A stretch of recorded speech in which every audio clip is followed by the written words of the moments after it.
Hold on, just 1 second. Greetings, everyone, and hello. It is Friday, 4 o'clock on the Pacific West Coast. I am with Lesa Noelle.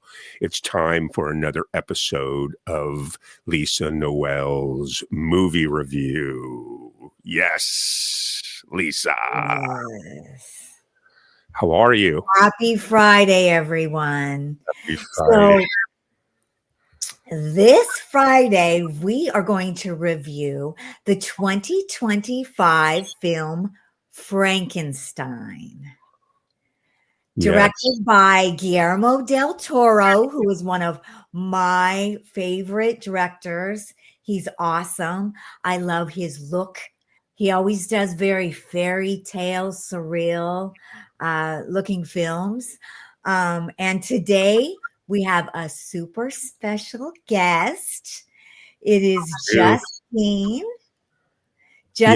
Tasbrick, who is a Frankenstein fanatic.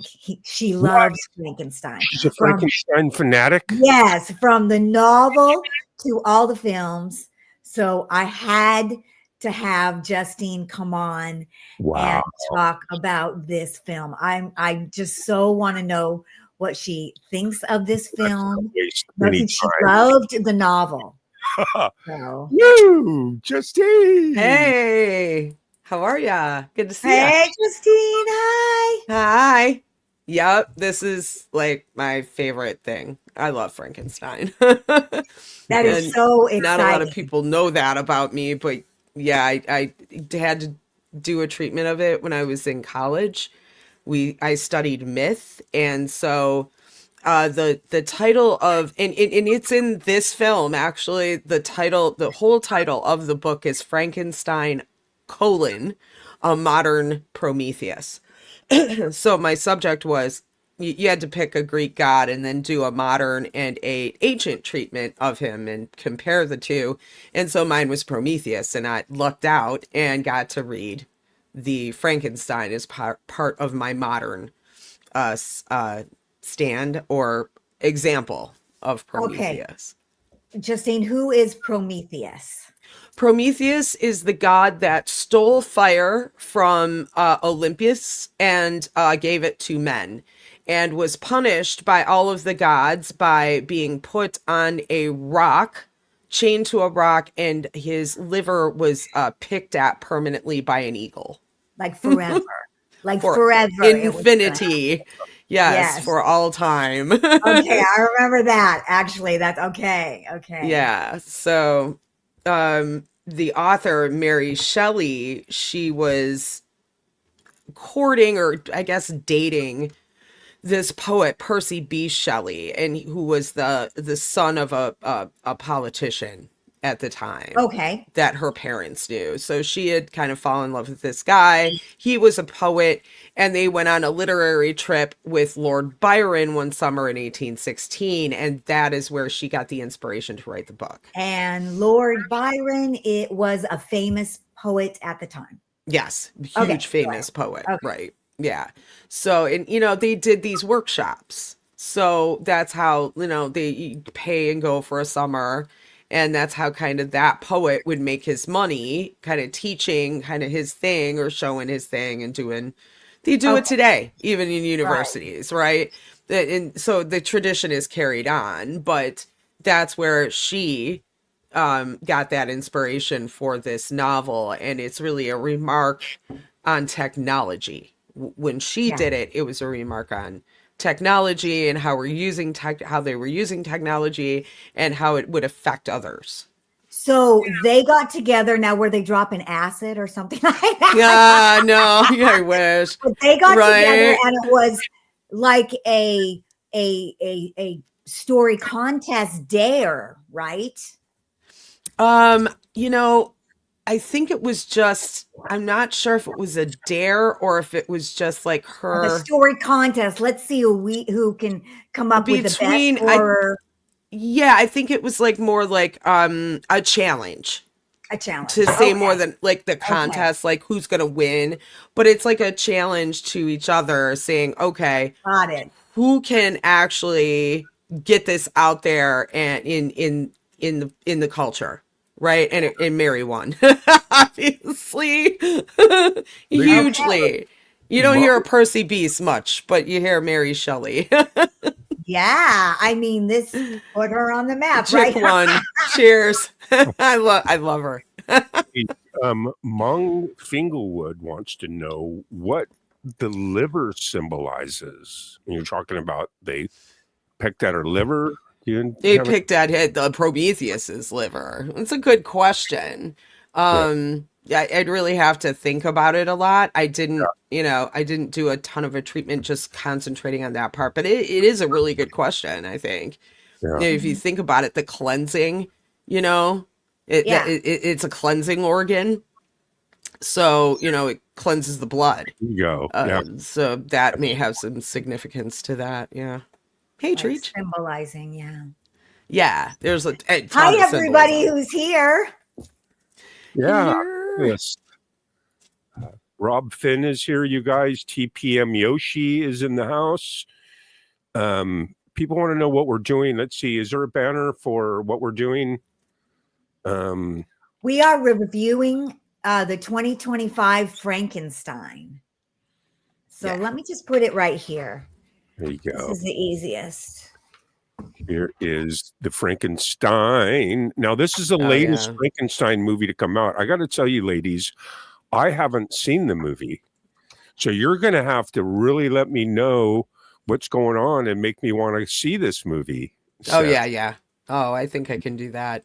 It's first of all, his cinematography, it's Guillermo Del Toro. Need I say more? If you haven't seen his films, they're like art pieces, these beautiful, stark art pieces using a lot of contrast. So in this film, he uses a lot of chiaroscuro or light contrast, right? Dark and light, very dark, right? Yes. He uses a ton of that. Guillermo Del Toro he makes the most beautiful films. They're like, everyone is like a fairy tale, right? Mm-hmm. Labyrinth, Hellboy, The Shape of Water, which, Pinocchio, Blade 2. Yeah, he did so many cool films. Yeah. And the one thing about Guillermo Del Toro, is that I think he a lot of times he sympathizes with the monster. Oh yeah, which I appreciate because I always did too. I always did. I always sided with the monster. I always thought Victor was kind of a jerk up until the very end of it, right? Victor Frankenstein, the doctor. Yes. Yeah, right. He's just So I was rooting for the creature, I suppose. So in that sense, just in that sense, to me, it changed the film from what we always see as the classic Frankenstein story. Yeah. Because he identifies with the creature. And, we all know Frankenstein. What is Frankenstein about? It's about a creator and a creation, and the responsibility between the two, Right. Do you feel that way, Justine? Well, yeah. And a remark on it, thinking about if I actually unleash this on the universe, what is the effect on others too? Not just the created thing and just you, but everybody around you. Look how it affected the men on the boat in the beginning scene. They were pretty innocent. They had no idea what was going on. And here comes this thing marching at them just because they took this guy in, Victor. And now this huge creature is after and all he wants is Victor. That's all he wants. He doesn't want to hurt anybody else, but listen, if you're in the way. Listen, Justine, since you know the novel so well, as I really don't.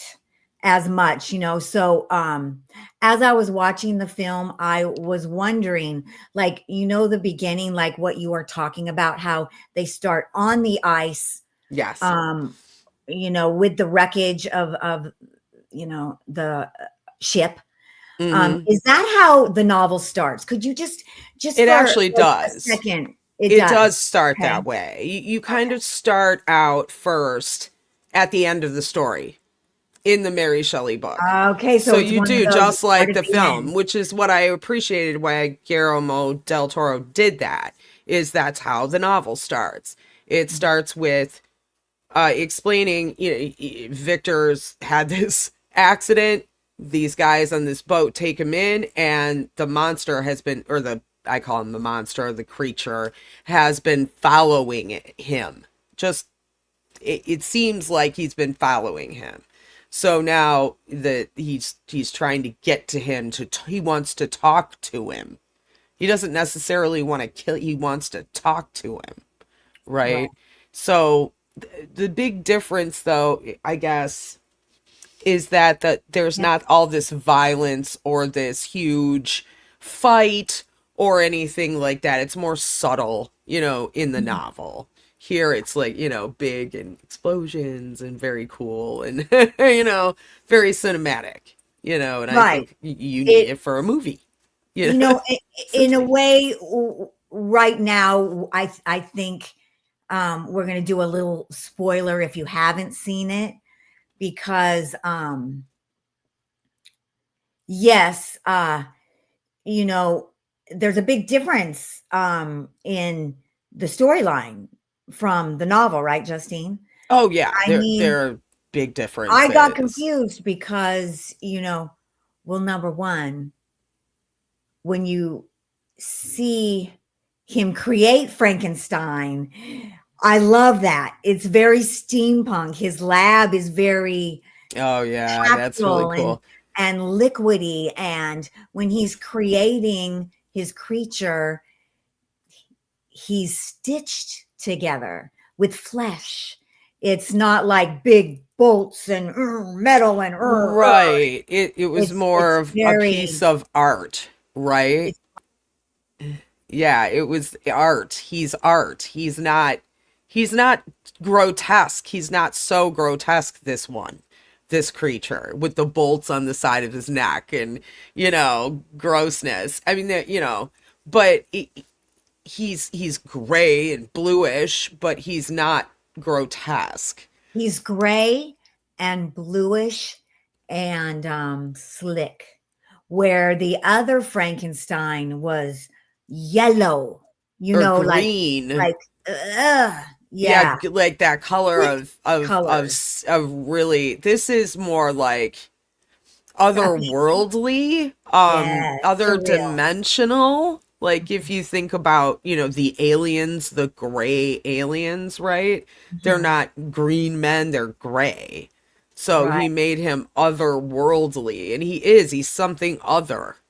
He represents something that's not man, and it's not, we don't know, it's something man created, right? So it's very complex. And the look of him, it's beautiful. I know that the actor is named Jacob Elordi, who played the creature, and every day it took them 10 hours to put his makeup on. He is probably everything in this. It's not CGI. It's not AI. It's not fake. It's all. There's no AI. I can't say there's no CGI. The only CGI they used was for the wolves in a scene and for deer. They used it for deer and wolves. So animals. So they didn't have to use real life animals, right? Okay, and that's I like normal. That being an animal activist. Well, yeah, too, and it's expensive and it takes more time for filmmakers to do that. Yeah. Frankly, it's easier to use CGI, and it's fine. It's better, isn't it? It's better for everything. So that's fine. But Frankenstein is all Jacob Elordi. Everyone is everyone. The sets are real. It is amazing. I mean, it might seem to you like it's unreal. Some of the way that he uses color. I like how for Victor it's all black and red. And it's Yes, so very he's very stark symbolic. red. It's very like that scene that Gary just had up right there. That was where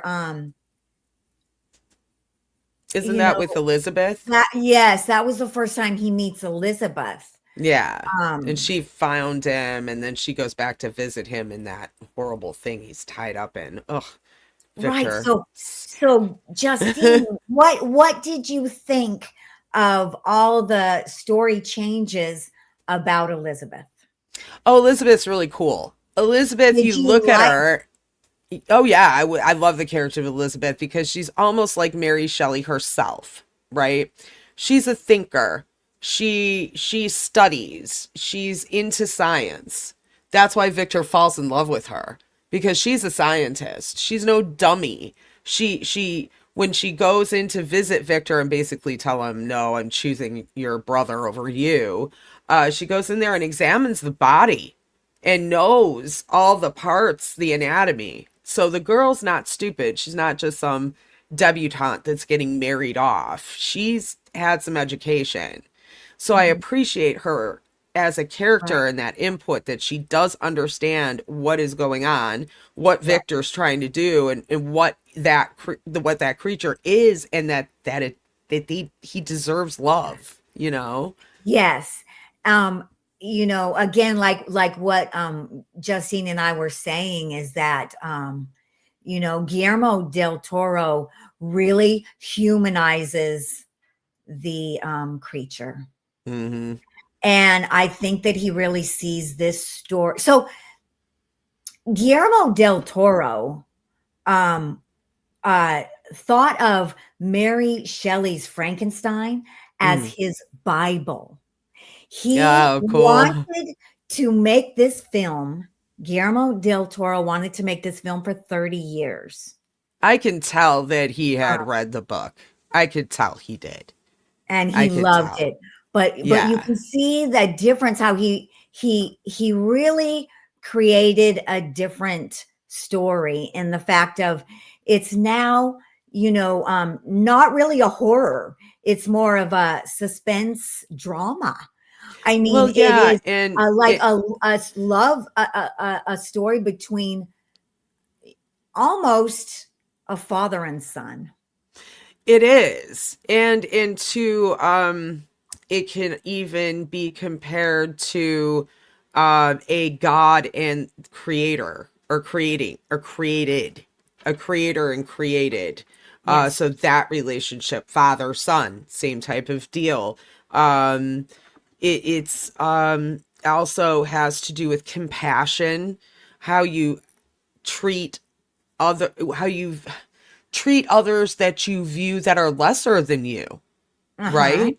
Because really, Victor views the creature as something lesser than him instead of his child, which in my opinion he views him as kind of a pet, like a dog to be chained up. That was what was bothersome to me. Yeah. Seeing it again was that, oh man, that's disturbing. That guy's wrong. I forgot how wrong Victor Frankenstein was in this. He creates this. You should love that creation, not hate it. And it kind of shows that. I found this, and let's see if you agree with me. I felt like the original Frankenstein story, the doctor took less time to try to bond with his creature. I felt that the doctor of this 2025 film took more time to try to bond with its creature. And he was kind of like an abusive father. He was impatient. He wasn't impatient. In that shows, he doesn't, the lightning hits him and he expects him to breathe, but he doesn't. It takes overnight, right? It's 4:20. I thought I said something wrong. I was like, did I get beeped? Like Jade. Woo! Beep. Happy 420, Right, everyone. we want to remind everyone in chat, if you've seen the movie and you want to interject with Lesa and Justine, go ahead and let us know what you think about the movie in the comment box, and we'll get you to be part of the show. In the meantime, it's 420. Stay on the pot. I will. Art of Floundering is here. Hey, Will D, what's up? Hi, Lewis. Hi, Leela. Hey, Leela. Hi, Tretch. Lewis Cook. Hi, everybody. That's all I can see Say right hi, now. Lewis Cook. Louie. 79 in the house, checking out the review. Yeah, we're gonna put up the link if anybody wants to come up and talk, with us. Yeah, come on up. We dabble in because I can't wait to find out what happens in this movie, because like I said, I haven't seen it, and so far what I've found out is that it's a really good drama. The characters are intense, and you really get to know these characters, so I'm willing to can't wait to find out what's happening. Let's say hi and 420 up. Alfie Zaza is in the house, ladies. Say hi to Alfie. Hi, Alfie. Hi, Alfie. Stefan Whiting is in the house. Boom, boom, boom. Thanks for stopping in and watching the review. Yes. Fab Daddy. Fab Daddy, what's up? Fab Daddy, hi. Curtis Knight in the house. Hi, Curtis. Hi, Curtis. 29 Trench again. Yeah, so thank you all for being here. I hope you enjoy Brian's your 420 session. Let's get back with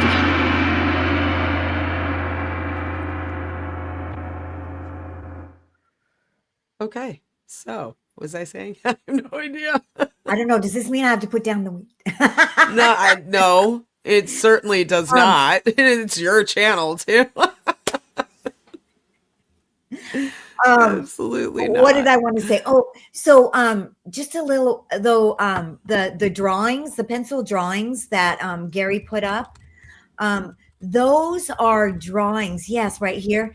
Those are drawings from Bernie Wrightson from those are really cool, like the 80s, and this is what was in Guillermo Del Toro's book too. He collected these, when he was thinking about doing this film for 30 years. Yeah. Really I remember those.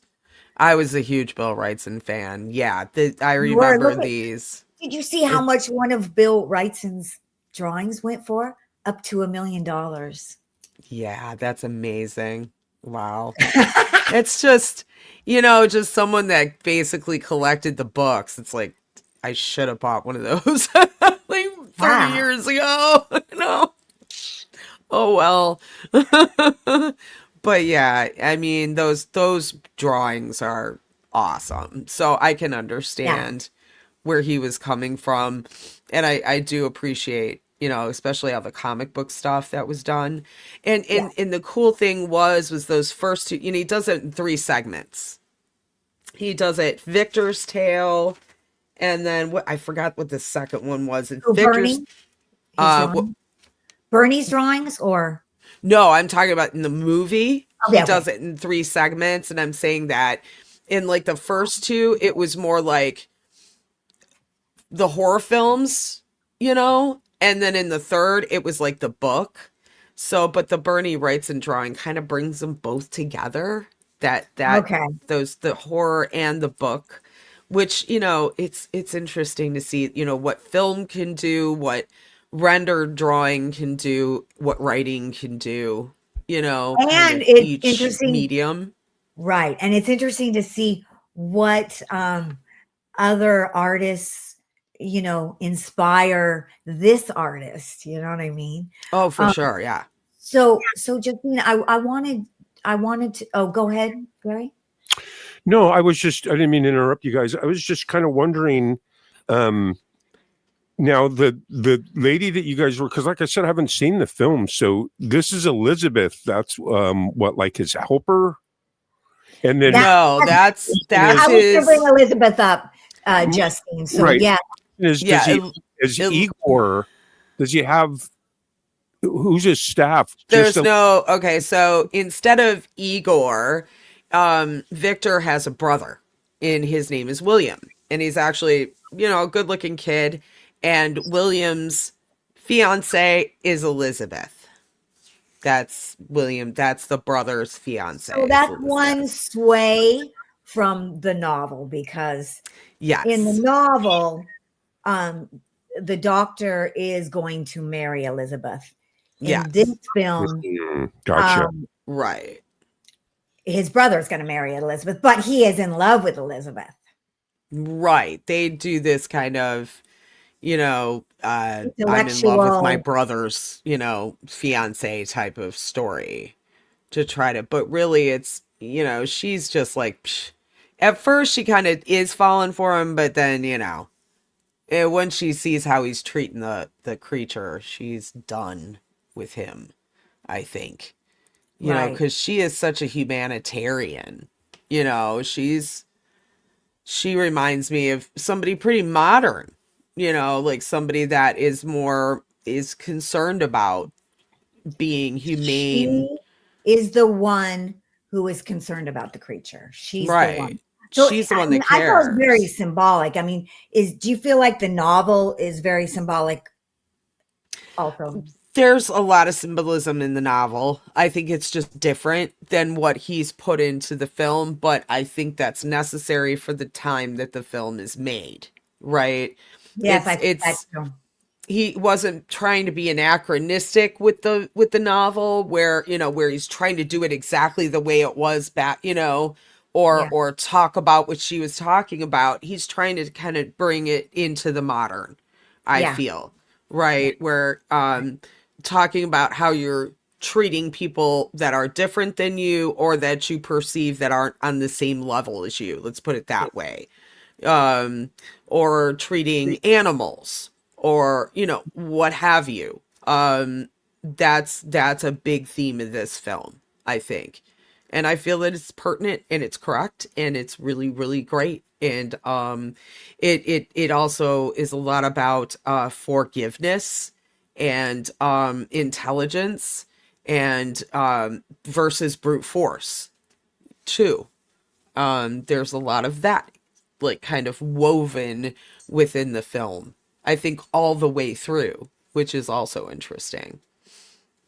So yeah, and then there's a ton of color symbolism. Like I was talking about Victor with the red and the black, and then Elizabeth, it's greens and blues. So with her, it's more, those symbolize are colors of love and compassion, heart chakra, third eye chakra. The colors of the creature. Yeah, and the creatures, he's like bluish gray. So he's kind of in between this world, but he is like in emotion. He is in complete emotion, and blue is a color of emotion.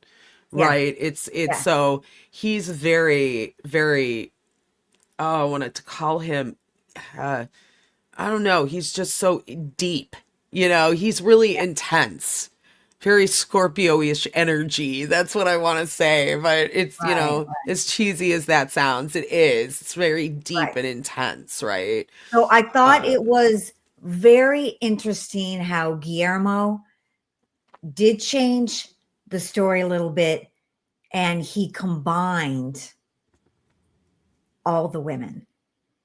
Yeah. So I don't know if you noticed that Mia Goth, the same actress who played Elizabeth in the beginning, plays his mother.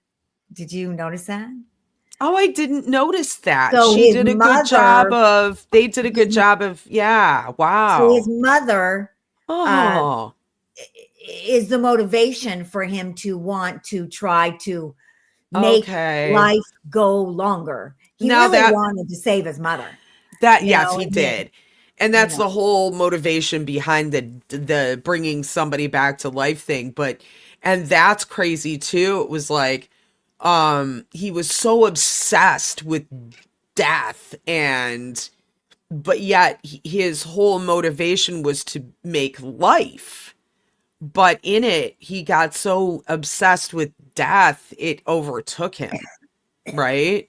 Yeah, he couldn't handle the responsibility. That's No. that's why I say it's like it's really about and it's a deep subject, because it's like what is our responsibility to the things that we create? And Right. now we have AI. Do we have a responsibility to that? What Right. are we creating? Do we know? Well, to all these like computers and things and robots, right? You Yeah. know, do you, as human beings, and you're creating intelligences, it's dangerous, scary stuff.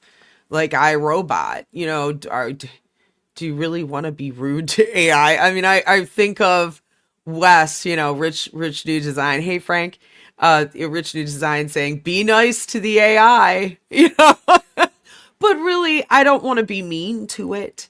You know, I don't want to be mean to anything. Okay, isn't that the point?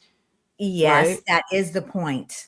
Don't want to be Um, mean. Just um, why? And a then couple days. people Yes. cry about, well, God's mean to me. Well, look at that. You know, Yeah. I mean, it's I think a lot of films are Frankenstein films. A couple days ago, I saw Megan, the oh, horror film with the yeah. doll. Oh, yeah. Same thing. It's the same thing. It's It's the about same it's plot about trope, a but creator right, creating something that they lost control over. And right, right. where is the responsibility? Yeah, Megan is a good film. I saw that one. I remember Yeah. that. She's super intelligent. Yeah. Megan the Um, doll. Yeah, she learns. The yeah. doll Yeah, learns. yeah, she learns and she's super intelligent. There's a similar film too like that, but it's in a disembodied mind. But yeah, it's all this about, and so that I think harkens back to the Shelley novel about the responsibility, right? Our Yeah. responsibility over the And technology to ourselves, to the human race, really all of yeah. society. So It's saying all that, that's why I was wondering, because you love the novel so much. And I was so curious to see what you thought, because it makes such a difference that the novel makes the creature. I mean, the creature kills two people in the novel, right? yes, yes, and And in this film, none, he zero. doesn't, unless you count some of the guys on the boat where he kicks butt. Oh, Now there, in the beginning, well, but whoopsie. yeah, I Um, forgot about that. That was like there was some fighting he going didn't on. really, he wasn't like aiming to kill those people. Right, And right. really, in the novel, in Yeah, the novel, he wasn't aiming to kill those people. He killed them by accident because he didn't know his own strength. He was trying to be gentle and then to go, you know, oh, pretty, oh shit, that's the kind of reaction that, and so that at that time, that's what Mary Shelley was saying, right? right. Is that this thing And doesn't know its own strength and could squish us and doesn't yes, mean to, but will, you but know. and did you notice that Guillermo del Toro's creature almost did understand because when he met Elizabeth, he was gentle with the leaves. Yes, he was, He he knew like what knew, that was, yeah. to be He soft. had, and the interesting thing is in the book, the monster starts out intelligent. There's no like period of learning there. Oh, He starts right. out intelligent. Here he doesn't, but he has like an emotional intelligence. He He kind of starts with, grows. where not in the novel, he doesn't have emotional intelligence. He has to learn that. And that's what he learns from the family in the village in the book, is he learns an emotional intelligence, where here it seems like he already had it, so that enhanced that, and he Yeah. learns he learns actual he learns how to read and stuff. So that was kind of the difference that Guillermo did with the film rather than the book. And I think that endears you more to the creature than in the book, right? Because he's already emotionally intelligent. Yes, He's gentle, he's kind. He doesn't want to harm things. He doesn't want to be mean. He just wants to learn. He's innocent. He's an innocent life. He's a baby. He was just born, and Victor is treating him like crap, like total crap. Chaining him down. He didn't do anything wrong. He didn't hurt anybody, but he's chaining him because he's scared to death of what he just created. Yeah. Dumbass. Yeah. So again, I was really, it was really interesting how he combined the three women, because even in the end, she became the bride. Yeah, she's still yeah. So, because he was asking Victor, and he does this in the novel, you got to give me a companion.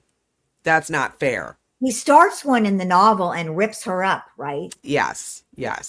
It doesn't work out. It didn't work, It wasn't like the second time, it wasn't coming up like the first one. And so that was the novel. He didn't even touch in this one, they never even try. It's just that the point was, if you don't want me with actual people, because the creature, everybody was in love with Elizabeth. Poor Elizabeth.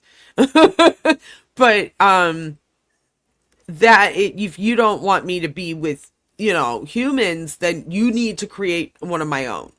What's the matter for you? You're gonna leave me all alone here. Kind of reminds me of the Audio Slave tune, Show Me How to Live, right? Nail in my hand, from my creator, you gave me life, now show me how to live. So that's also kind of a very Frankenstein-y tune. Call to, well, hey, you can't leave me here all alone. That's not right. Yeah. So in the end, it's almost the same ending, but way different by one thing. And that's the sun hitting his face. Oh, that was such a good symbolically scene. Takes his hood off a little bit. Yeah. And meets that sunlight, and that changes the whole ending. Yeah. And I loved it. I loved the ending. There was hope, and that's why I say that he kind of also changed it from a horror film, because, really you can't have beautiful hope at the end of a horror film. Well, right. Because the ending of a horror film always makes you feel uncomfortable. And it was always ironic to me that really they made Frankenstein into a horror film, really.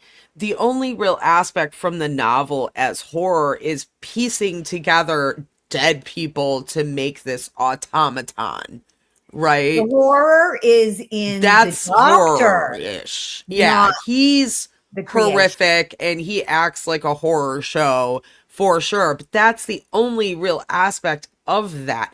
The monster's highly intelligent, he's erudite, he's very well read. The guy, you can't even say, it's like he's a professor, he comes out smart. He's not stupid. He's smarter than Victor. And in the film, he's way smarter than Victor emotionally. Victor is absent emotionally. Victor has lost his emotions. Victor is drowned. He says the one that brought his emotions back alive was Elizabeth, right? That brought something back in him, because when his mother died, it's like a big part of him, he died. It was pretty unhealthy, actually, kind of the relationship he had with his mom. In a way, I mean, it was sad. She died when he was young, but still, that was not he did not have a healthy relationship with either of his parents. It was just not good. Okay. So he took that so hard, and then he was the dark kid. And so he became this dark creature. He was the creature. The creature was like the human part of Victor. You know, that's how I see it anyway. Right. Right. I've always liked the creature and Right. thought he was wronged and should have justice. And also it kind of opened up. I was like, Okay. it seemed like there could be more of a story. Like you could fill that in after, after But that's that. interesting you said that, because Guillermo Del Toro gives the creature justice in the end. Yeah, it really And does. he He does. It's also, great. It's really in the end, beautiful. he also gives the doctor back his respect. And Because his really, humanity. his Yeah. humanity, because Yeah. now in the end, when he says he's sorry, and you are right, it's about forgiveness. Yeah. And he forgives the doctor. Right. That, as they come together with that heals everything. Yeah, and it's all like, let me give you, the whole thing was, you need to hear, okay, there's this thing about, there's one side of the story, there's the other side of the story, and somewhere in there is the truth, right? So there's always three sides to a story. And so that's what this film is giving you, is the three sides, so that you see the truth comes out in the middle, that, that from when you hear the creature's side of it, you're like, oh my God, yeah. It sounds like, oh, well, when Victor tells it, he sounds so horrible, this creature. Oh my God, what, Right. it's, you couldn't help it, you're a victim. No, he's not a victim. He unleashed it upon himself. He did it to himself. And Right. and so karma, FAFO, is coming to find you, and you need this, and it's going to be okay, actually. So there's a Yeah. lot of really good So in that. Yeah. I could the write very novels ending on that. goes with what you just said, because Guillermo del Toro wrote in the end, they say a line from Lord Byron poem. And what is Yes. that? The heart will break, yet brokenly Oh, I live love on. it. The Yes. heart will break, yet brokenly live on. Yeah, brokenly live on. Oh, Yeah. that made me cry. I was like, woo! And I guess that's where the hope comes in, because, Right. it's so hard when something happens to us and we're broken. Yeah. Well, and But I think that that's most of us, right? I think yeah. that's what this life does to you, is break you, but it breaks you so light can get through. There's something inside. And so maybe that's why we're here, Yeah. to break you into something new, right? Yeah. A metamorphoses, so to speak. Yeah. Let's get into more Greek myth and Ovid. By the way, if you've never read the Ovid Metamorphoses, you should. It's beautiful. I totally recommend that. And it is along these lines, because it is a change. He's changed something into something else, like a caterpillar to a butterfly, right? Yeah. Yeah. It's all of these And things. and I love that, brokenly live on. It's like we are no longer perfect. We're no longer, that's okay. Yeah, well, no, We we're can not still perfect. go on with Right, because cracks and right. problems, and go on with the pain, because sometimes we have pain that is always going to be there. Yes, yes, you yes. That's know so very true. you know that. That yeah, I do. Yeah, way too well. Yeah. And so you have to, it's about healing, and not denying that, but going Yeah. forward, right? Yeah. Acknowledging it, feeling it, and even having to cash it out like they did. I mean, how many people get to do that in their lives, actually hash it out with each other, And that's what they did. Whether Right. it began so very explosively, but many times it does, doesn't it? You know, that and in the end, the creature lost his father and his mother, because Elizabeth was like his mother. yes.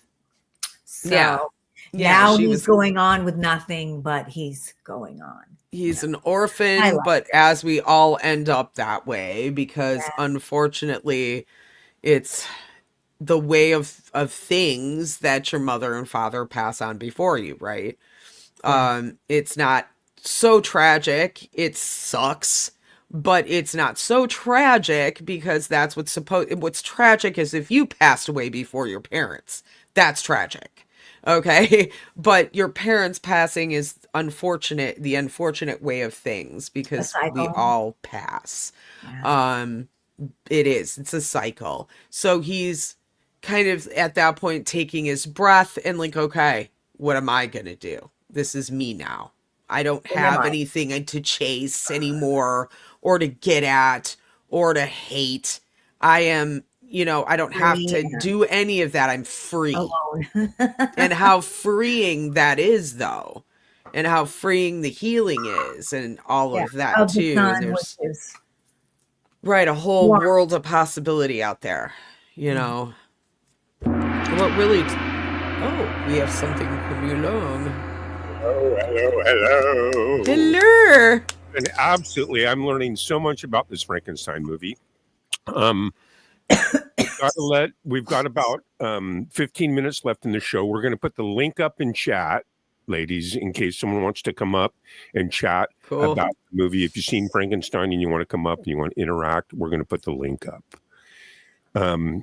There's about 15 minutes left in the show. We want to let everyone know that at 5 o'clock, when this show ends, it's Friday night, and we all go over to Mr. Smith's for his... Smithy's not streaming. You're not streaming? All right, so we long if someone comes up then. And then at 7, Pole Vault and the weekend... he's going on. And then at 9 o'clock Pacific, it's Lori's Mishmash, right? Yep. And then 11 o'clock, it's Gary Hubb's Parking Lot Warrior. Woo. And then at midnight, it's Leela. So Friday nights are really happening. We're going to be here every Friday night from 4 to 5. We're going to do some reviews, the Trippy Hippie Show, but let's go over here. Let's put the link up in chat, ladies, and then and let's see what people were saying. No one's really saying too much. We really don't have any moderators out there, so it's just like wild out there. We need a moderator. It's like I'm like, here, I want to know what people are thinking. He's like, I don't know if you want make Leela moderator. Make Leela moderator. I'm like running the show, so I don't really have time to go deal with this nonsense. But show me your hunger. Ridiculous, no. I saw some important things. No one. Look, all right. Let's do this. Let's get rid of this guy. All right, I took one of them. Put someone else out. All right. So the link's up if anybody wants to come up if you've seen the movie, because if Mr. Smith's not going to go, we can go a little extra tonight. Am I getting a spoiler? Am I finding out that Elizabeth dies and the creator dies? Is that what I'm finding out? We don't. Well, yeah. I mean, if anybody's read that's what happens. Yeah, Elizabeth dies ultimately. So Elizabeth dies in the novel. So does Victor. So that happens in the novel. So I don't know if it's so much a spoiler that those things in every film have to happen in Frankenstein for it to be Frankenstein. Really, let me tell you something, Gary. we all know that Elizabeth dies, but we didn't give it up how she dies. Yeah, we're not So telling exactly what we didn't give happens. that up. It's actually not a spoiler alert. But Right, it's, because it's a part of the whole. It's been a part of the whole Frankenstein whole thing forever. So it's a part of all of those films and the book and everything. So it's not really a spoiler. died differently. Technically, it's not a spoiler, but Yeah. we're not telling you exactly how it happens in the film. Look, so that's different. Lewis says it's a 208-year-old book. Yes, it's so old. Yeah. I mean, 1816 is when she conceived of it. Yeah. It's very, very old. I mean, it's awesome. So many people use it now as a template. That's, I think. Yeah. Even like we were saying, the horror film Megan, and just so many. Fab Daddy, Young Frankenstein is one of my favorite films of all time. So Put on the Ritz. Okay. So funny. I'm not a Frankenstein buff at all, but old Frankenstein is all I know about Frankenstein. In the original, do they kill the Frankenstein beast? No. Well, in the book, they don't. No. In the films, those horror films, they took a lot of liberty and used it more as horror, whereas the book isn't really a horror film.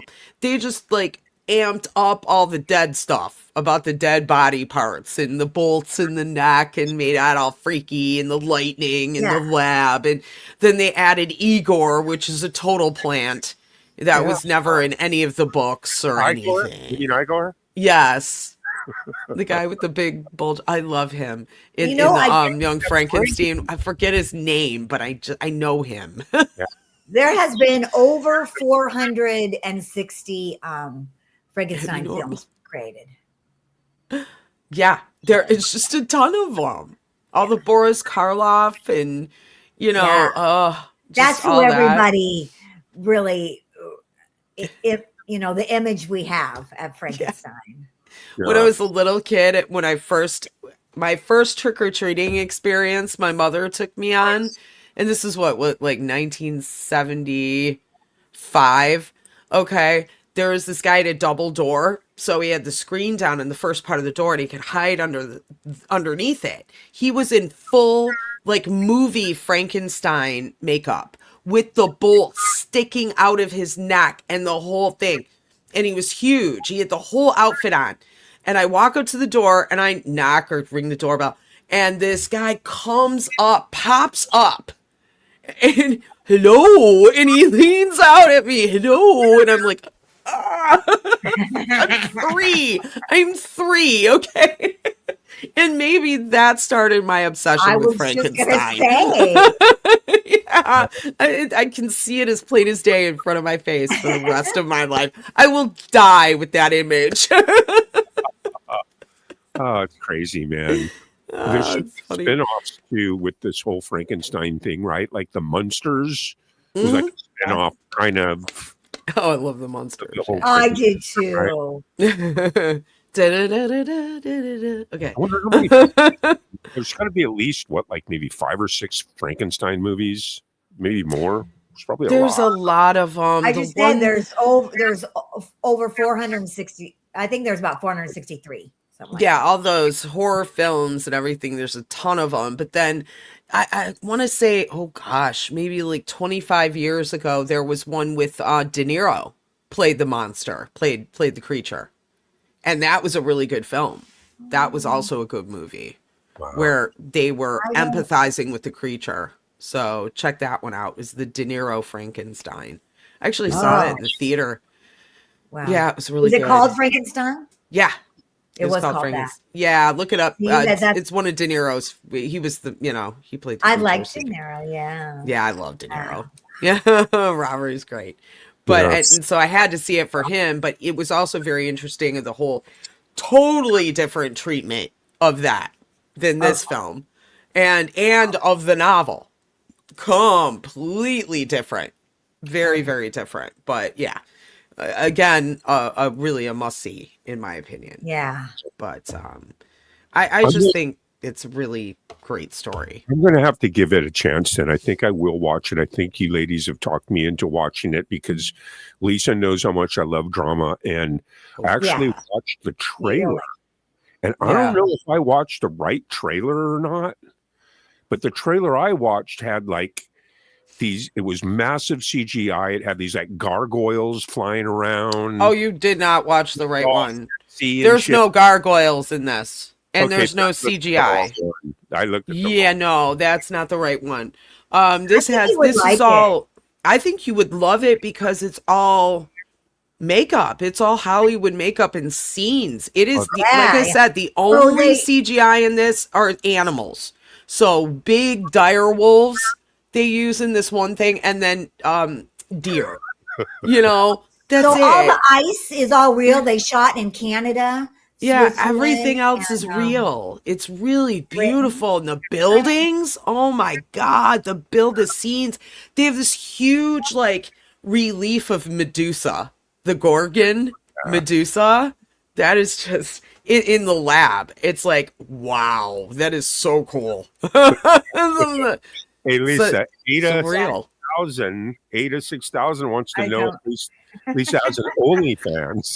But I thought that was a naughty thing. She does have a super sticker, and if you want to give her, like $100 sticker. Yeah, Guillermo Del Toro is really, his cinematography is so artful. It's like a painting. Whenever he, like, Victor will walk away in his cloak and he's got that red and black in it, and it'll go, and it's this, even with the fabric, he'll do this whole, like, it's this whole thing with it. It's and so beautiful. The steampunk lab. I loved that. I'm totally into steampunk. The whole kind of film is steampunky. It is. Yeah. It is. Yeah. Yeah. All the scenes, all the buildings, everything in the contrast, that chiaroscuro, the contrast of the light and the dark, right? It's so and that striking. Kind of vibe I like. Oh yeah. Oh, and that lab is so gothy. Wow. It is so cool. All the visuals. Yeah. It's so visually striking. So, and it is a pretty fast-paced film. You don't get bored. I would warn, if you get a little grossed out by things, you might want to just look away for a minute.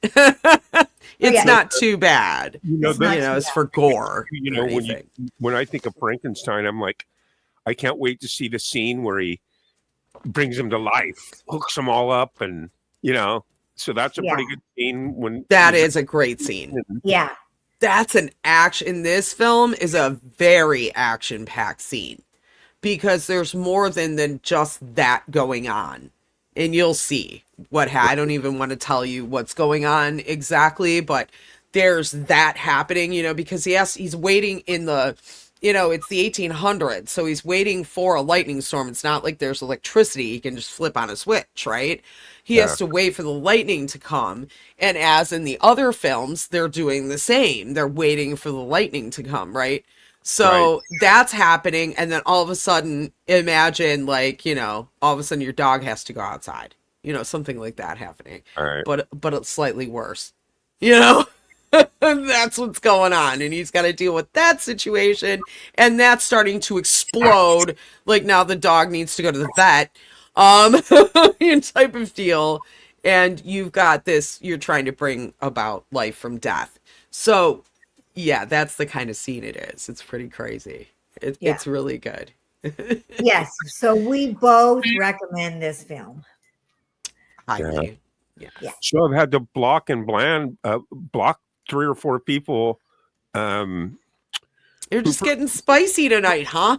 It's Friday, It's the juice. You had to leave the vertical because the phone was just running wild over there. It's the Friday after the lunar eclipse. That's all. We're not rated X, but we are rated R. We're PG-13 R, so you got trolls. I think once we get going a little bit more, we'll find our moderator. You know, like every channel has a couple really good moderators that show up for all their. I know. I don't have a moderator. I only catch it when it's like completely out of control, as far as the comment. You know, Right. I'll let stuff slide, but when you get too crazy, you know, it gets a And little I'm too always gross. funny. I'm always like, "Oh, Gary, we don't need to worry about it. No one's gonna say anything stupid." And then, no. Yeah, and then you have two talented, beautiful, smart, intelligent women up on the panel, and you're going vertical. The trolls are going to come. That's just how it is. It's the verticals. All the verticals are like this. Right now, what you could do is you could log into YouTube right now, because that's the only way to really make someone a moderator, and then go in to the chat, and then next to Leela's name, make her a moderator. Yeah, you just go into the YouTube chat, like open the chat. So you yes, I didn't open that. So hopefully and then, make Leelaverse a moderator. But you can do it even after we're done, like the chat's still up. You can do it there. Oh, that's cool. As long as you like know their name too. And you can do it in studio. If you don't know how to do it, I can show you how to do it. It's easy. The only reason I can do it in studio too, but the only reason why I like to do it in YouTube chat is because it's so easy. You just go in there and you make them a moderator. They're here, they accept it. Yeah. Sometimes when I go into the studio and I put the person's name in there, it won't come up. I know, it's annoying. You have to like know how they put their name in. It's annoying. This person's name in there and it won't come up. So when you get them in chat in YouTube, that's when you make them a moderator, because they're there and it happens. But not that Leela has to, but Leela is like really high on the totem pole and can't. We just know she knows what she's doing. Oh my God, I love Leela. Leela knows what she's doing.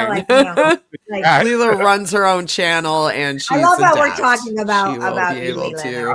I just mean whenever she's okay, when she needs to, and she'll know when to do it and not to as well. Okay, you know, we're not puritanical. We're just, you know, we want peace and healing. We're not. Well, so that's pretty much. So he brings them to life, and then they both die except for the creature. Is that what you were telling me? Kind of. Yeah. The creator, Elizabeth, and he has to go on as like an orphan. His parents die, and he lives on, which is a good thing, right? That's what's supposed to happen. It's sad. It's bittersweet, I think you would call it. You know, just as kind of we all, you know, my parents have passed. Both of my parents passed years ago. So sad ending sounds like kind of. I would say, Gary, the ending is just the very ending about the creature is different, because I interpret it different in the novel. Don't you, Justine? Yeah, in the novel, you interpreted that he does go kill himself. I didn't interpret it that way, but I interpret it that he could. Right? It's that open. It's that question. Right?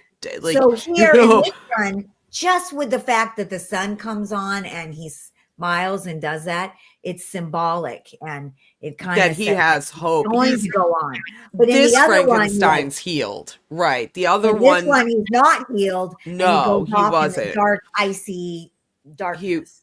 He was more a very dark creature. You know, like more like the god Prometheus, where he's punished for all eternity on a rock. You know, with his liver being picked at. That was Mary Shelley's Frankenstein. This one is released from that in a way, because he's had the conversation with Victor and accepted the forgiveness and given forgiveness, and therefore been set free, so he can see the light. And Fab Daddy, we agree with you. I loved that part. Oh yeah, that was so What's cool. it all about? The Blind Man, you guys. so after there's this portion where the lab is destroyed, okay, and if the creature gets out and he's basically he ends up on a shore and he finds clothes and he wanders off and he finds a village with his family, and he watches them from afar. He acts kind of like a Bigfoot. He doesn't want to like approach them. He doesn't want to scare them or freak them out because he knows they'll probably want to kill him. So he just tries to do little things for them, like protect them from the wolves, or gather food for them and leave it. Right. Leave things, and in turn they call him the spirit of the forest. Although this old man, who's like the patriarch of the family, knows better. He knows something's out there that's intelligent. I don't know what it is, but we'll call it this so the people don't freak out, right? So he calls it the spirit of the forest, and the kids leave him clothes and food and little like offerings, and so he takes those. He's like, yay, yeah, I need towels and stuff. And so there's this exchange for a while. You don't know the time that passes, but then finally he's able to approach the family goes off. It's the winter or something, and the creature finally approaches the old man, the patriarch, who's blind. He can't see him, so he doesn't judge him so harshly. He's just able to judge him on the way he's acting, the way he's serving, and not the way he's looking, which is a little bit off-putting if, you don't like somebody else stitched together in like 7 feet tall, which is what he looks like. So he develops this relationship. Gary, you would like that scene. You would really like that whole thing. Acted, yeah. It's wonderful. Yeah. Yeah. And that's the very difference between the movie and the book. In the book, bad things happen in that village with the creature, but not in the movie. In the movie, not until the end. Really cool. At the end, it does happen. Well, yeah, I didn't want to give that away, but that was a bummer. But yeah, you'll see what happens there, and that's what Fab Daddy was talking about. He kind of gave that one away. It's not my fault. Oh. I don't know how many people have seen this movie. It's been out, I think, on Netflix since like November. I think. Yeah, you can watch it on Netflix. Yeah, it's been out for a little while on Netflix. Yeah, I don't think too many people saw it because no one, there's not really that many comments on it. Just Fab Daddy pretty much is the only one that made a comment about the movie. So I don't think many people saw it. I don't think it's readily available. And even like I said, when I tried to find it, I had a hard time finding it because look, I watched a trailer that it's right on Netflix. Yeah, Netflix is the place to see it. That's where I saw it. Was Netflix. Okay, yeah. See, you could probably get it on Amazon Prime, right? You can get pretty much anything in it. You can rent anything on Amazon Prime. I have a. Where you just talk to it and then it brings up everything. And I think it was Frankenstein is what it brought up. Oh, yeah, that's a different film. $5.99 or something to watch it. So I watched the trailer and I was like, oh man, I don't do CGI. But, no, that's not it. Yeah, that's the wrong one. Yeah. Guillermo Del Toro would never do CGI. That, like I said, they use CGI for animals now because it's so much cheaper and it's humane. So it's kind of a win-win situation between the film industry and, animal rights activists, because you don't have to use animals anymore. Like, you can just use CGI. So that makes sense to use it in that way, but not for the whole stupid film. Yeah, I agree. I don't like that. No, this film, they went to 3 different countries to get all those. Oh, I believe it, because all of the crazy buildings that they're using. Oh my God, that was the coolest thing. The architecture. Yeah, it was so cool. All the Gothic architecture. They had to. I wonder where they got that tower. If they built that or if they found it. I would like to know about that. It was either okay. It was either in Switzerland or England. They did go to Canada. I remember reading that they did all the ice stuff in Canada. Oh, nice. Cool. It's Yeah, icy makes sense. there. Makes sense. Great White North. I'm surprised they didn't do some in Detroit. Anyway, the way it's been, it's actually been nice the last few days. But yeah, it was so gothic. It almost looked like Sweden.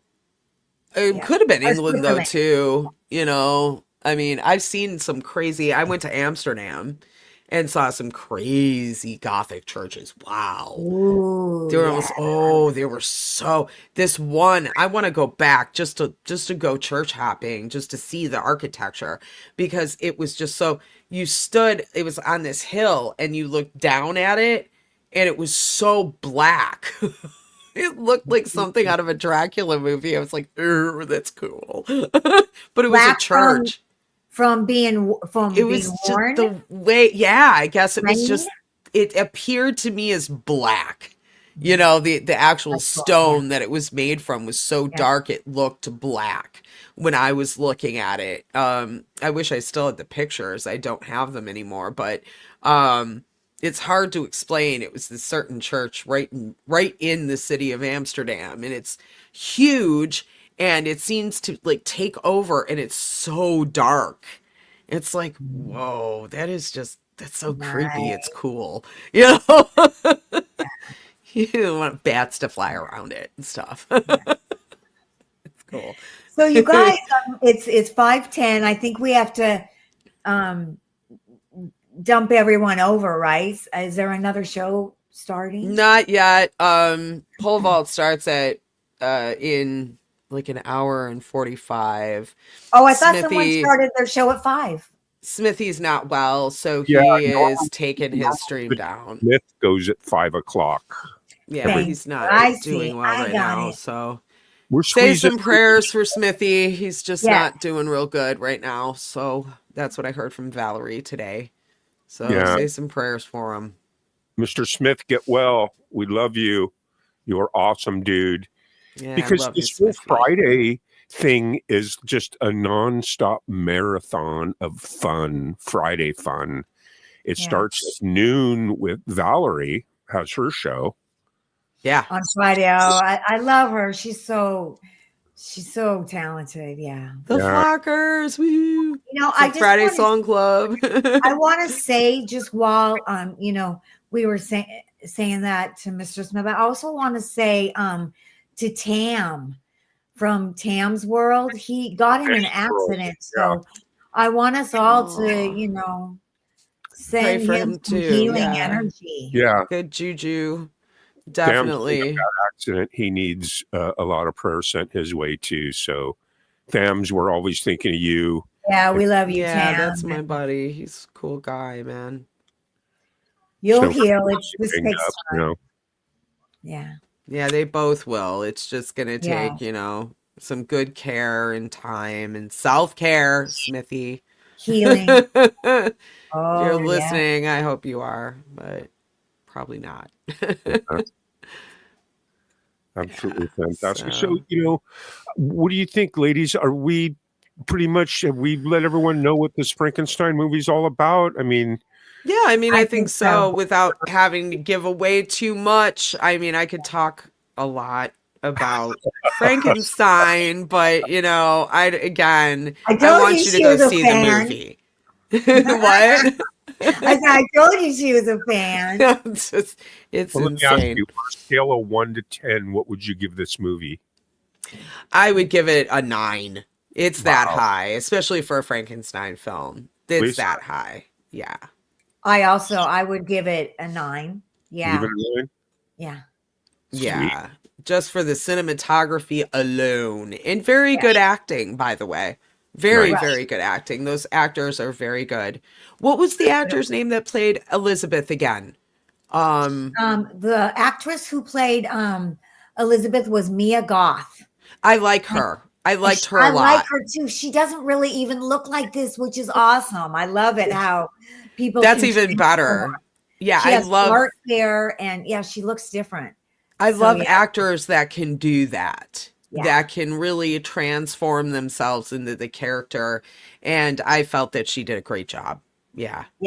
I loved her outfit. The outfits were cool. Man, those feathers.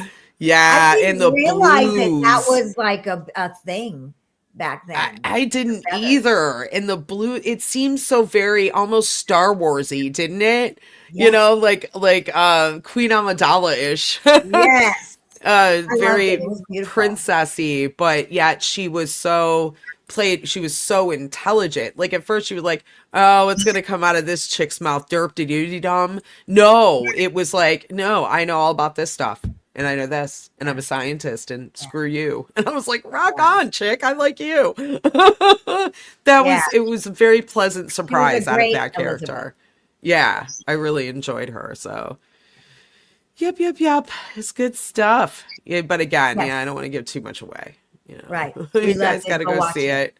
Go get, Gary, go get Netflix and go watch that. And there's a lot of other good shows on Netflix too lately. I like Netflix. I found the Frankenstein film because I went to watch Big Mouth. I don't know if you guys ever seen that. It's an animated show called Big Mouth. Oh, that's a crazy one, right? I can't remember. With the hormone monsters are my favorite thing. Okay.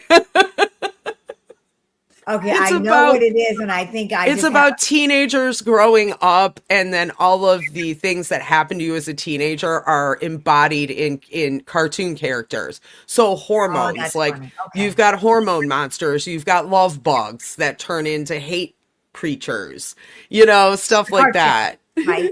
Come visit the kids, and it's really, really, really funny.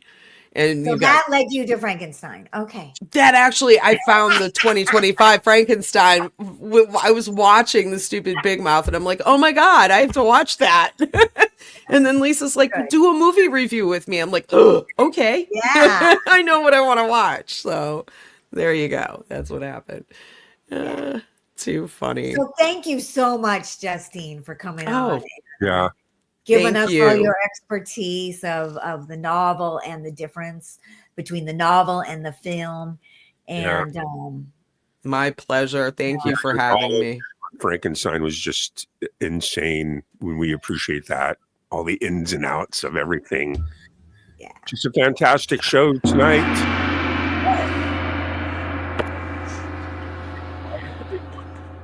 We're going to be back. Are we be back next week with Trippy Hippie, or is that the week after? No, it's I'm gonna have to take off 1 or 2 Fridays, and then I'm gonna start my variety show. All right. There's going to be all kinds of things in that. So maybe we'll do another movie review next week. Who knows? Definitely, yes. I mean, I'm going to be doing more movie reviews. Yeah, and that's cool. Everyone, thank you so much in chat for being here. Thank you, all the trolls in Vertical, the ones that had to block. And if you can, please, there's some links to Lisa's PayPal and Patreon. Would you have 4 Patreons, Lisa? If you guys get a 5th Patreon, so someone join. And help us stay on. Until then, there's GMAY, Justine Kasrick, and Lesa Noelle. We'll see you next week. Thank you so much. Have a great weekend, everybody.